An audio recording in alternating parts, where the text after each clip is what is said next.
निस्बतन संजीदा नौयत का सवाल है। ये अलग बात है कि आप उसमें शगुफ्तगी पैदा करते हैं जो आपका खासा है।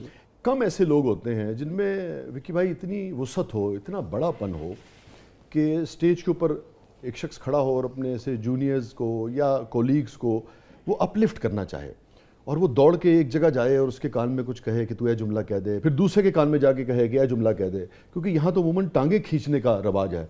सुंजियाँ हो जन गलियाँ ते विच विक्की यार फिर मगर आपका ये जो रवैया है, और दिलचस्प बात ये है कि इसका लोग बेपनाह इतराफ़ करते हैं।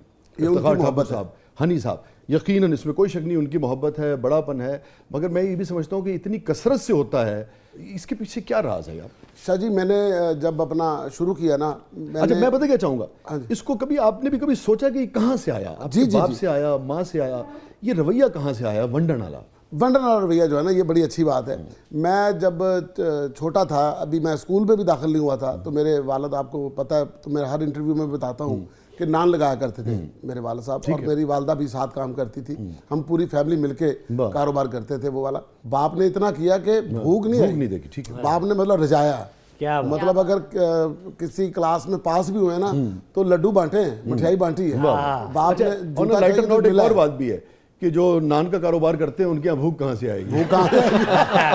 अब चने रहेगा ना, बंदा बाहरों ले लेना। यार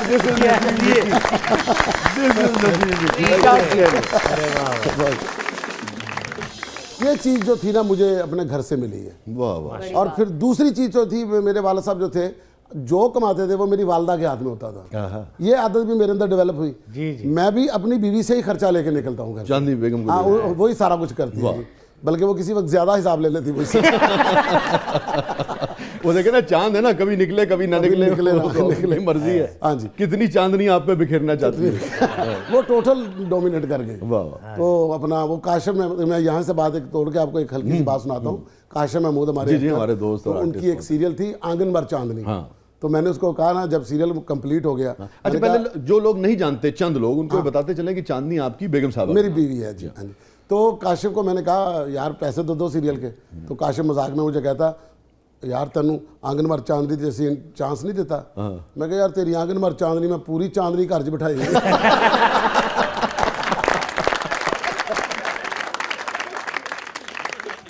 तो वहीं से करते सिलसिला शुरू कि जब मैं थिएटर में आया ना, मैंने कुछ सीनियर ऐसे देखे। अच्छा, आप आज एक वादा करके जाएंगे। हाँ जी। अगली मरतबा आप हमारी भाभी के साथ तशरीफ लाएं। जी, आज तक शायद अभी तक नहीं गया। ये वादा है, ये वादा, पहला शो हमारे साथ। जी बिल्कुल ऐसा। तो ये वाला इंटरव्यू देख के तो वो इंशाल्लाह वो खुद कहेगी कि मुझे जाना, क्योंकि उसका यही एतराज होता कि मेरे बारे में आपने बहुत कम बात की। तो मैंने मेरी तो मुलाकात है, बड़ी शानदार खातून है। आप लोग जब तशरीफ लाए देखा, अल्हम्दुलिल्लाह शानदार है, अच्छी है। तो देखो जी, जिंदगी इतनी अच्छी चल रही है। कमाता आदमी है, घर औरतें बनाती हैं, तो ये उसका बहुत क्रेडिट है। अच्छा, वैसे मैं आपको बताऊं, उनका बहुत क्रेडिट है, लेकिन ये आपको भी क्रेडिट देना चाहिए, क्योंकि अमूमन आपके जो कोलीग्स हैं और आपके शोबे में बहुत सारे लोगों ने कई शादियां की। उनकी मर्जी है, मैं उस पर कोई तबसरा नहीं करता, ऐसा ही है। मगर देखिए, आपने एक ही घर बनाया, तो आपको भी इसका अल्हम्दुलिल्लाह, ये बिल्कुल ऐसा ही है। तो दुनिया में कहाँ आप नहीं घूमे, कहाँ नहीं घूमे, मगर चांदनी जो है वो उसने घूमने नहीं दिया। ये बात देखिए, आपने दूसरा इसलिए भी नहीं किया कि डर भी है। आप डर भी है ना, वो कहते जग घूमे थारे जैसा ना लगे। तो बात सुने, ये कैमरे की तरफ देख के कहते हैं कि चांदनी मैंने तुम्हारे लिए कहा है। चांदनी ये मैंने तुम्हारे लिए कहा है, और ये बात नोट कर लेना। और शाह जी के कहने पर मैं ये कह रहा हूँ, और अपने दिल से कह रहा हूँ।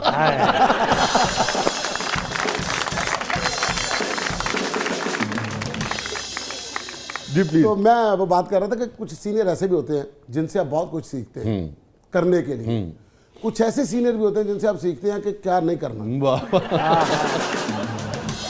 नुकसान क्या नजर आया आपको? उसमें यह होता है कि आपका पीरियड कम हो जाता है, आपकी कदर कम हो जाती है, तो आप बहुत ऊंचाई से, बड़ी स्पीड से गिरते हैं। जब आप किसी को हक नहीं देते, जब आप अपने आप को बहुत कुछ समझने लग जाते हैं। कहते हैं ना कि आप जब ज्यादा ऊंचाई पर चले जाते हैं और आपकी गर्दन अकड़ जाती है, फिर जब आप गिरते हैं ना, तो आपका ध्यान आसमान की तरफ होता है, नीचे चोट बड़ी लगती है। क्या बात। तो आप जितना जमीन पर रहेंगे उतनी कम चोट लगेगी। वाह, सुभान अल्लाह। क्या ये जो जिंदगी का ये शऊर है विकी भाई, और ये जो आजिज़ी है आपके अंदर, ये शुद्ध डे वन से थी जब वो खुशियाँ कर रहे थे, स्टेज कर रहे थे, या फिर आहिस्ता आहिस्ता ज़िंदगी ने ये सिखाया? नहीं जी, ये वालदा की तरफ से था। अच्छा। ये वालदा ने इतना कुछ सिखाया हुआ था कि माँ ने मतलब कभी ज़िंदगी में कुछ ऐसा सोचने ही नहीं दिया। 2015 में उनकी डेथ हुई है, तो 2015 में भी वो उन्होंने मुझे मारा है। तो मतलब हनी अलबेला इस चीज़ का गवाह है। हम लोग अंदर बैठे कार्ड खेल रहे, तो अम्मी आई हैं ऊपर। कार्ड तो बड़े मशहूर हैं आप। बड़े मशहूर, हाँ जी। तो अम्मी आई हैं, तो अम्मी ने आगे सबको लगाने शुरू कर दी। तो हनी कहता अम्मी मैं नहीं। उन्होंने कहा नहीं तू ही खराब कर रहे मेरे मुंह।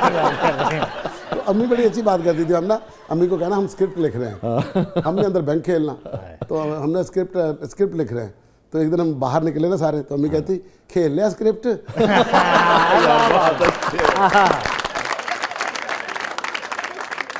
तो ये विट वहां से आया हुआ? विट अम्मी की तरफ से तो बहुत ज्यादा है। तो अम्मी की तो एक एक बात बड़ी जबरदस्त और होती कोई है। अपनी वालदा की बात? अम्मी को ब्रेन हेमरेज हो गया ना, तो एक एरर आ जाता था दिमाग में बात करते किसी करते। वक्त एक बात पे ना वो मतलब बार बार वही बात करनी। ठीक है, तो दोहराती रहती थी। तो ना इस तरह की कैफियत हो गई थी। तो हमारी मुलाजमा थी एक शुमैला, तो अम्मी उसको आवाज़ दे के कहती शुमैला आके मेरी लता कोट। शुमैला मेरी लता कोट, बार बार कही यानी बार बार कही। अब मैं ड्रामे से वापस आया, पप्पू शुमैला मेरी लात नहीं कोट रही, तो वो कोट के चली गई। अब वो मैं दिमाग में फंसा हुआ था। समझ सकता। तो शुमैला आई है, आके ना पास बैठ के कहती है अच्छा अम्मी दस केड़ी लात कोटा? अम्मी कहती 15 नंबर कोट दे।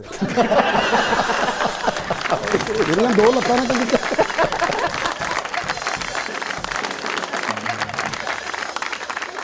तो ये जो आपने सवाल किया था पूछ बातें बताने वाला, मुझे मेरी अक्सर वाइफ कहा करती थी कि आप ये जो बता देते हैं ना अपनी पंचलाइन, ये आप खुद करें। मैं कहता हूँ कि मैंने कहा यार पता क्या मैं खुद करूँ, मुझे पता होता कि ये बात मेरे करने वाली नहीं है, ये मेरे कैरेक्टर की बात नहीं है, उस कैरेक्टर की बात है। अगर वो करेगा तो बड़ी क्लाप आएगी, मैं करूंगा छोटी आएगी, या लापरवाही ये नहीं आएगा। तो मैं इन सबको ये बात कहता होता हूँ कि भाईजान अकेले होकर मरने से बेहतर है इकट्ठे होकर जी लो। वाह वाह। तो ये होगा कि आप मुझे मालूम आपको मालूम मेरी कोई अच्छी नहीं भी बात, उसको ज्यादा कर दो, उसको ज्यादा हाइप दे दो, मैं खुश हो जाऊंगा, हो सकता है मैं और अच्छी बात निकाल दूं। तो ये चीज अगर समझ आ जाए ना तो हमारा प्लेटफॉर्म बहुत बड़ा हो जाएगा। एप्रिसिएशन की बहुत कमी है। थैंक यू जी, आपने मतलब इतना अच्छा फील किया। हाँ, आपकी तरफ से इस तरह की बात का आना, मेरा आपने दिल रख लिया, मेरा मान रख लिया आपने। अच्छा, इतनी एप्रिसिएशन वाली बात भी नहीं थी। देखा जेलसी आ गई ना।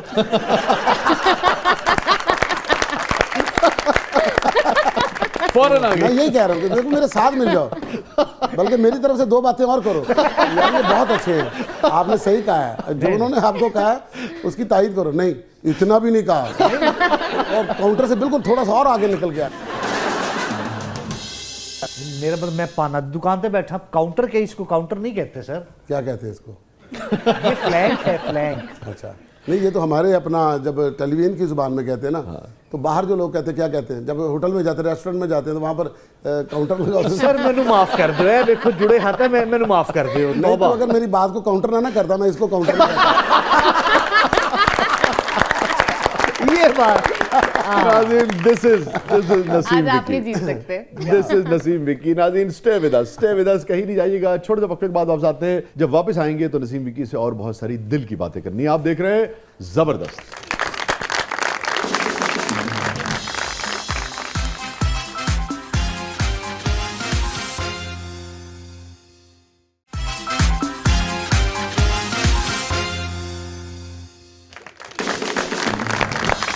वेलकम बैक नाज़रीन। ज़बरदस्त में एक बार फिर खुशामदीद। हमारे साथ मौजूद हैं one and only Naseem Vicky साहब।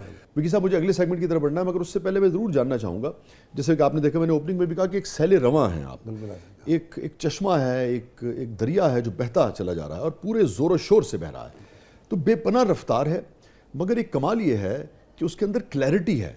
यानी कि अगर मैं इसको और वजाहत से सवाल को आपके सामने पेश करूँ कि 1 मिनट में एक आदमी अगर फ़र्ज़ कर लीजिए 50 लफ्ज़ बोलता है, तो आप तकरीबन 80 बोलते हैं, मगर सारे क्लियर, रफ्तार और क्लैरिटी।